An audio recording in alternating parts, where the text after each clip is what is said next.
Hey everybody, it's your captain here. Want to give a brief review of the Netflix original series Devilman Crybaby.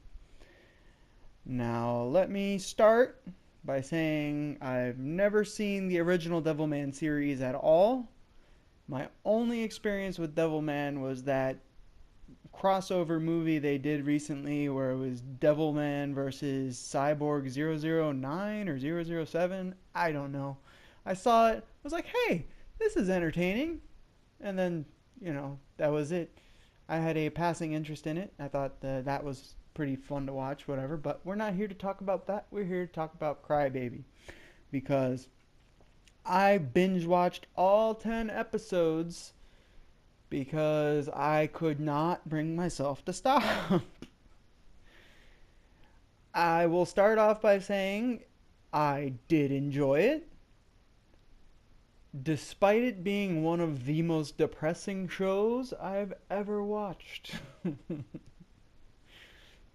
Like, seriously, this show makes Game of Thrones seem like a children's fairy tale almost, because, oh, like, I needed a hug after watching it.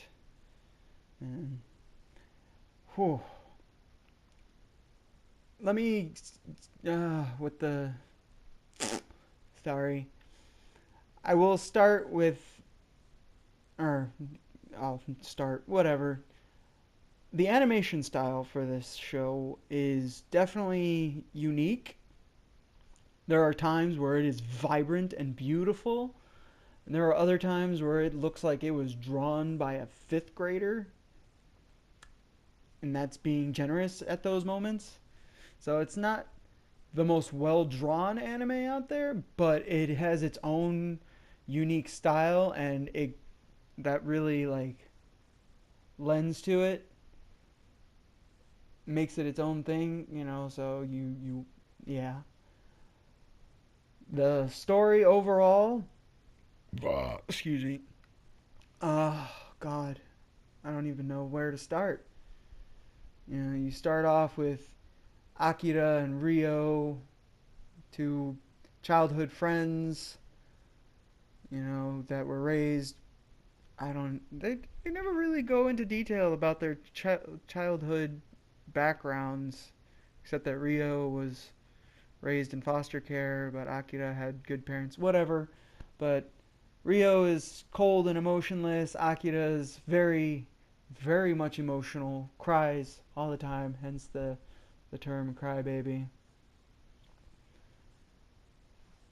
But the story, it's one of those stories that whatever you think is going to happen, probably not going to happen. This is not your by the numbers story as far as animes go. This is like stick the knife in and twist sort of storytelling, and despite being depressed at the very end of it, I will probably watch this again at some point in time and see if I pick up on some things that I may have missed the first time around. So far, I've only watched it the one time. But to kind of give a general summary of the characters, Akira and Rio, not Ryu, Rio. Rio goes on to become like some genius level intellect guy. He's like a professor, even though he's a teenager. Stuff, and Akira is just your average run of the mill, below average with the way they portray him in the beginning. Run of the mill teenager, living with some friends of his family's because his parents are doctors that trot the globe or whatever, so he was too young to go with them or something like that, whatever. But he's being raised by these two people and their daughter Miki, and he's got like this enormous crush on Mickey, whatever. And whatever. Rio comes back into town and has revealed that he has discovered the existence of demons, and he wants Akira to help him expose the demons. And in the process, Akira gets possessed with quotation marks there, possessed by a super powerful demon named Amon. Only Akira's strong human heart helps him to keep his mind while taking advantage of the demonic powers. And I know what you're thinking.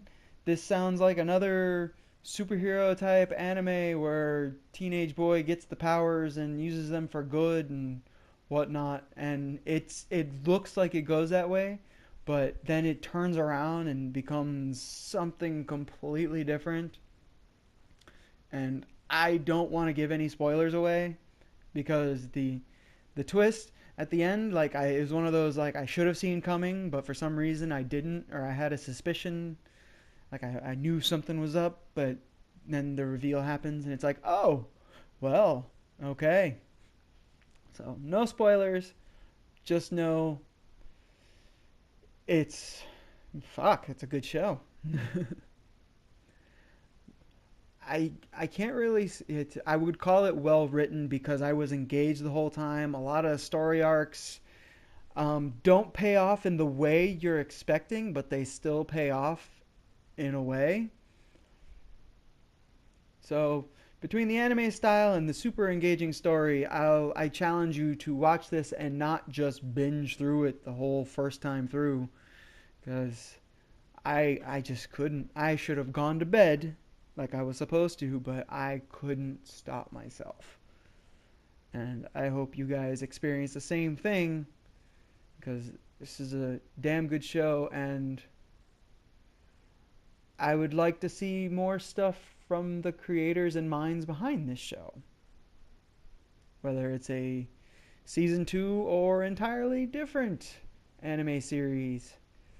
But I would love to see these guys tackle the Guyver.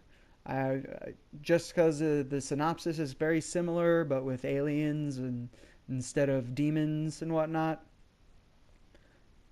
So, yeah, I would like to see that.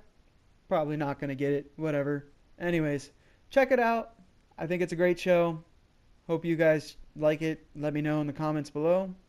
And thanks for listening.